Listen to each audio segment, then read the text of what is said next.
Surat district court દ્વારા રાજદ્રોહ બાબતના જે કેસ હતા એમાં હું, હાર્દિકભાઈ, ચિરાગભાઈ દેસાઈ અને વિપુલ દેસાઈ 4 આરોપી હતા, જેમાં સરકારશ્રીના જે નિર્ણય હતો કે આ કેસને પરત લેવામાં આવે એ અનુસંધાને નામદાર કોર્ટે આજે હુકમ જાહેર કર્યો છે અને સદર કેસનો વિડ્રો કરેલ છે.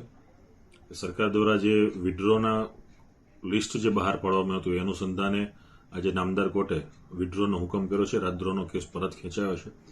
આ તબક્કે સૌ સાથી મિત્રોને પણ ખૂબ ખૂબ અભિનંદન આપું છું અને સાથોસાથ સરકારશ્રીએ પણ પોતાના વાયદા અને વચનો મુજબ સમયાંતરે કેસનું જે અપડેશન લીધું છે એ તમામ જે કોઈ પણ આમાં મહેનત કરનાર મિત્રો છે અને ખાસ કરીને સરકાર, વકીલ અને સાથોસાથ સરકારને પણ અભિનંદન કે સમયાંતરે કેસનું સંપૂર્ણ ઓબ્ઝર્વેશન કરી અને આજના દિવસમાં આ કેસને પરત ખેંચ્યો છે.